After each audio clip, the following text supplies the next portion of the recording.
Bismillahirrahmanirrahim. Assalamualaikum warahmatullahi wabarakatuh. Alhamdulillahirabbil alamin wa bihi nasta'inu ala umri dunya waddin.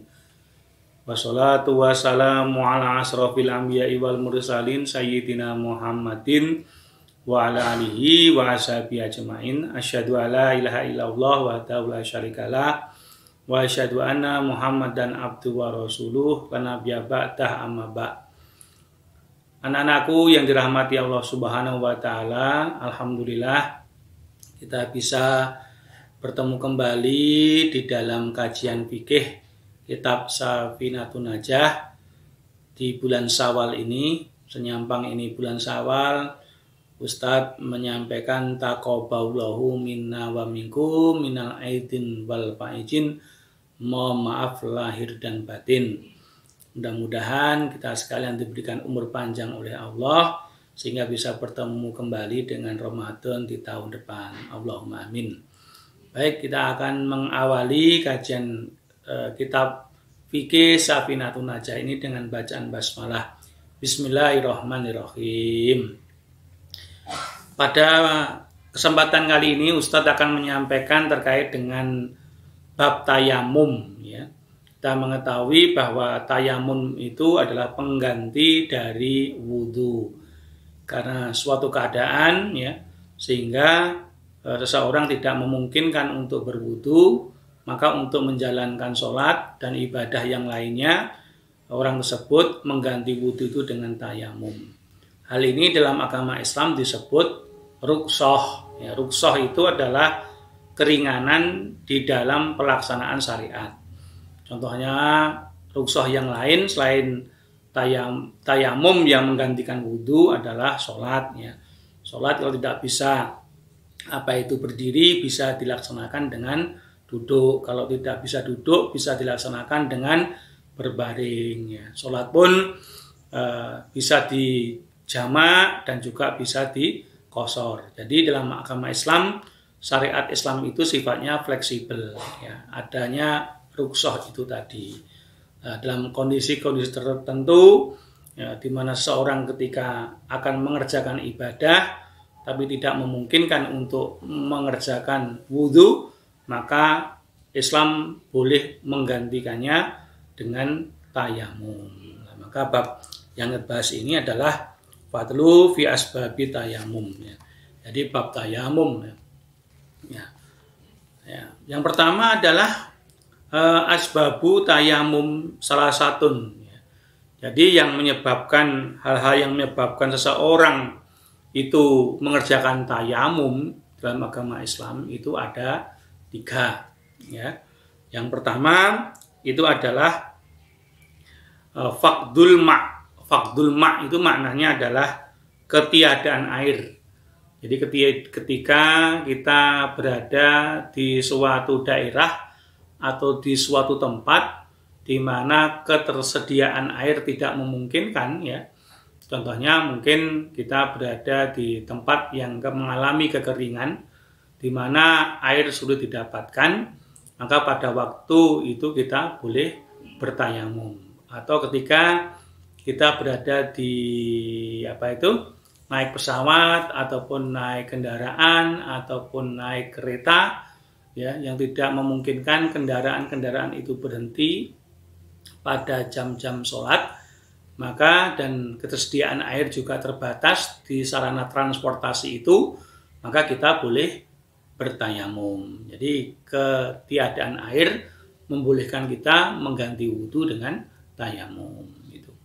Kemudian yang kedua adalah wal marad, sakit, ya. Karena seseorang yang sakit terkadang itu tidak diperbolehkan oleh dokter untuk banyak-banyak menyentuh air, ya. Mungkin bisa menimbulkan alergi, ya, atau bisa menimbulkan sakit yang lebih parah. Contohnya ketika seseorang terluka, ya, dan lukanya harus dirawat dengan penuh kehati-hatian, bahkan dijauhkan dari air karena basah luka itu, yang kalau itu terkena air sangat berbahaya bagi lukanya itu, maka kewajiban kewajiban sholat tetap harus dilaksanakan, maka orang yang sakit luka tadi boleh mengganti wudhunya itu dengan tayamum. Itu.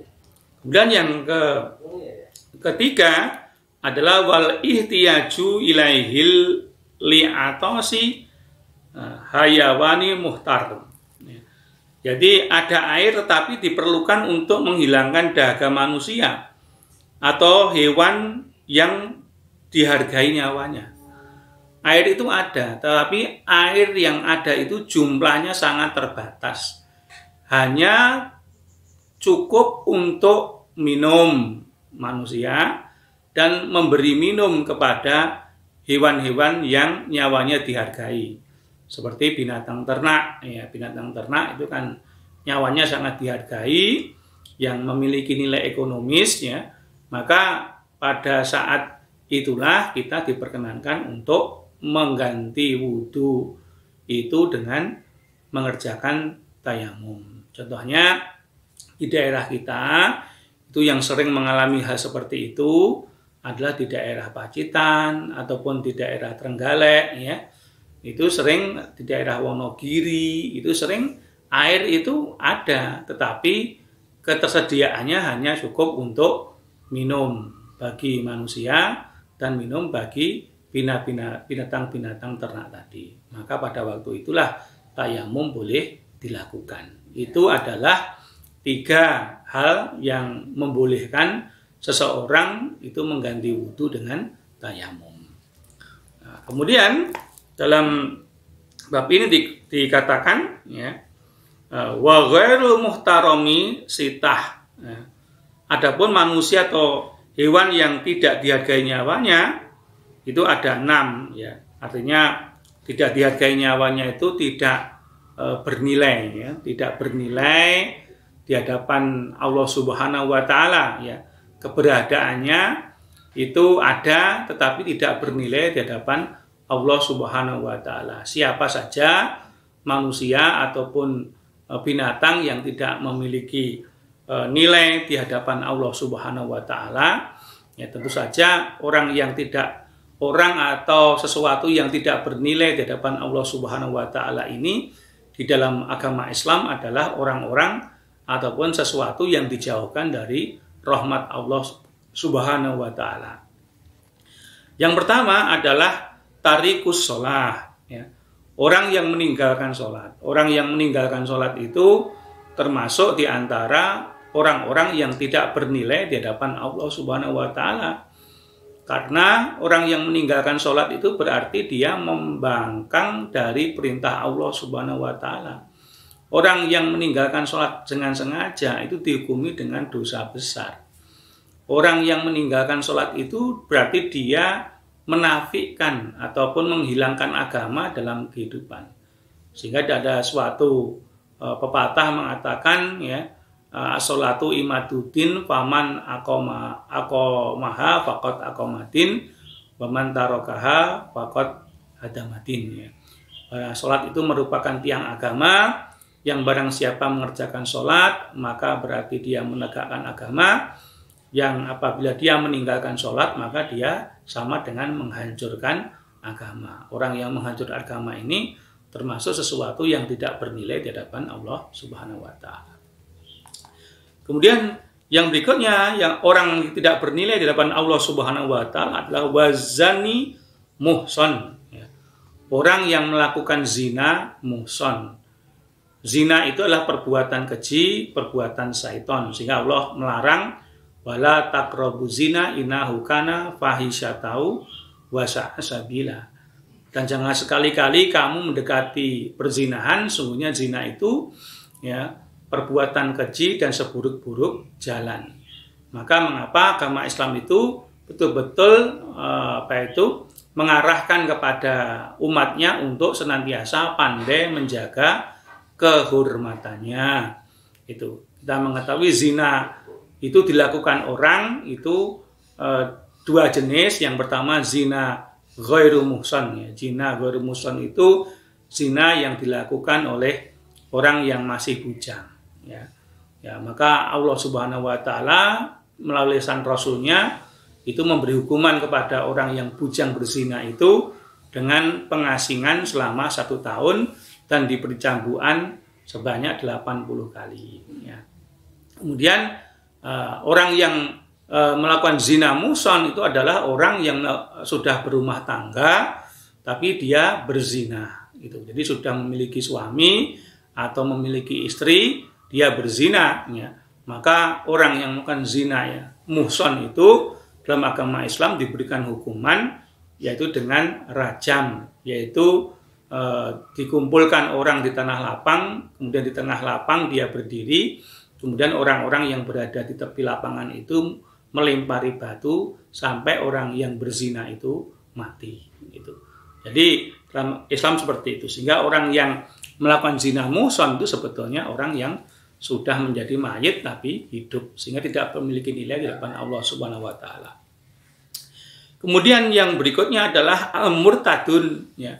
Orang murtad dalam agama Islam itu adalah orang yang keluar dari agama Islam karena suatu sebab, apakah karena sebab ekonomi ataukah karena sebab keyakinan, ataukah karena sebab pergaulan, atau karena sebab pekerjaan, atau karena sebab perkawinan. Dan kita menemui banyak sekali sebab-sebab seorang keluar dari agama Islam itu. Padahal Allah Subhanahu wa taala mengatakan ya ayyuhalladzina amanu kulu fisilmi kafah wala tatabi'u khutuwati syaiton innahu lakum aduwwum mubin. Ya orang-orang beriman, masuklah kamu ke dalam Islam dan janganlah sekali-kali kamu ikuti langkah-langkah setan. Dalam ayat yang lain Allah mengatakan ya ayyuhalladzina amanu, ya wahai orang-orang haqqa tuqatih wala tamutunna illa wa antum muslimun. Wahai orang-orang beriman, ya, bertakwalah kepada Allah sebetul-betul takwa dan jangan sekali-kali kamu mati kecuali kamu dalam keadaan Islam. Murtad karena pernikahan atau murtad karena kondisi perekonomian atau murtad karena salah pergaulan, itu merupakan sebab-sebab kemurtadan yang harus dijauhi. Seorang muslim harus wajib menjaga agamanya agar dia tetap terus berada di dalam agama Islam. Bagaimanapun keadaannya, seyogianya dia tidak keluar dari agama Islam. Karena ketika dia keluar dari agama Islam, dia tidak memiliki nilai apapun di sisi Allah Subhanahu wa taala. Kemudian hal yang tidak dihargai, ya, nyawanya dalam agama Islam itu adalah wal kafirunal harbi. Jadi orang-orang kafir yang memerangi orang-orang Islam. Jadi orang-orang kafir tapi dia tidak bisa hidup berdampingan dengan orang Islam. Terhadap orang-orang kafir yang tidak memerangi orang Islam dan dia bisa hidup bersama-sama dengan orang Muslim, maka orang Muslim itu wajib menghormati keyakinan mereka. Tapi kalau ada orang kafir yang cenderung memusuhi umat Islam atau mengambil permusuhan terhadap agama Islam, maka orang ini wajib diperangi, gitu. Ya, sehingga orang-orang yang kafir yang memerangi Islam atau memerangi umat Islam itu di hadapan Allah Subhanahu wa taala tidak memiliki nilai. Karena keberadaannya itu hanya ingin menumbangkan kebenaran, itu menumbangkan kebenaran. Dia tidak suka kalau kebenaran itu eksis, maka dia berupaya untuk memerangi kebenaran itu.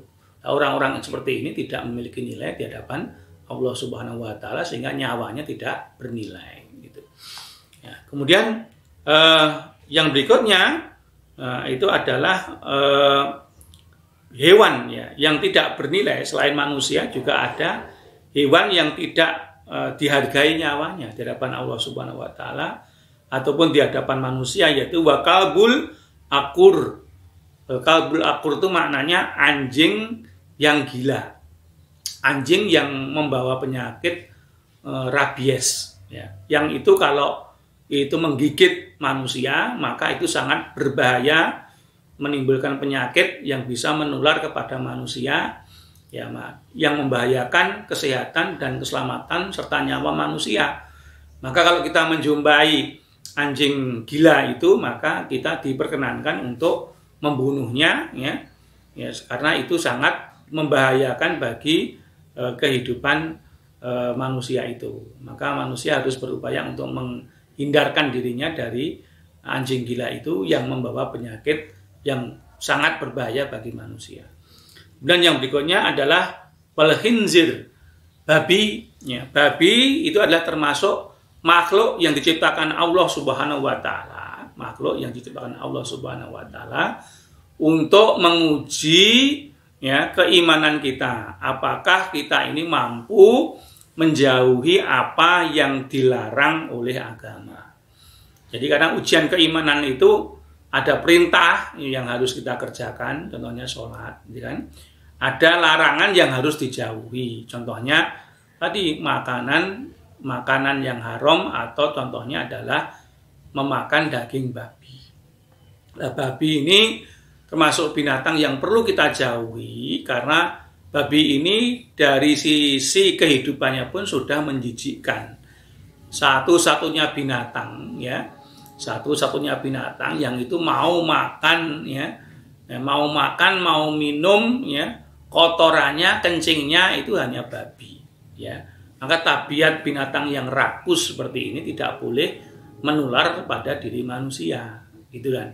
Kemudian di samping itu pada daging babi itu juga ada namanya cacing yang berbahaya bagi kesehatan jantung ataupun otak manusia yang namanya Tania solium. Yaitu walaupun itu kita didihkan daging babi itu pada suhu 100 derajat Celcius lebih, ya, itu cacing itu tidak mati. Sehingga mengapa salah satu hikmah kita itu diharamkan oleh Allah makan daging babi itu tidak lain adalah karena daging itu sangat berbahaya bagi kesehatan manusia. Ya, sehingga para imam itu yang menghukumi ya tidak hanya dagingnya ya, kulitnya juga haram, gelatinnya juga haram. Padahal kalau kita melihat sekarang ini ya berbagai macam produk kosmetik atau produk farmasi itu masih menggunakan gelatin dari babi. Makanya hati-hati, terutama kalau obat itu cangkangnya itu masih terbuat dari gelatin babi. Maka kalau kita mengkonsumsi obat-obatan farmasi, kita harus hati-hati ya, berupaya kalau kita ini pakai kapsul, maka pastikan kapsulnya itu yang bukan dari gelatin babi tapi dari gelatin sapi, yang tentu ini dihalalkan dikonsumsi. Tapi kalau kapsulnya itu kapsulnya itu dari gelatin babi, ini kita juga otomatis memakan sesuatu yang diharamkan oleh Allah Subhanahu wa taala, dan itu dijauhi dari agama ini. Itulah anak-anakku sekalian yang dirahmati Allah Subhanahu wa taala, 3 sebab yang menjadikan seseorang itu boleh mengganti wudhu dengan tayamum. Insya Allah pada pertemuan yang akan datang kita akan membahas terkait dengan syarat-syarat tayamum. Mungkin itu yang bisa Ustaz sampaikan. Tetap semangat ya, tetap giat belajar ya. Berbakti kepada orang tua, jangan lupa sholat 5 waktu. Demikian, wabillahi taufiq wal hidayah. Assalamualaikum warahmatullahi wabarakatuh.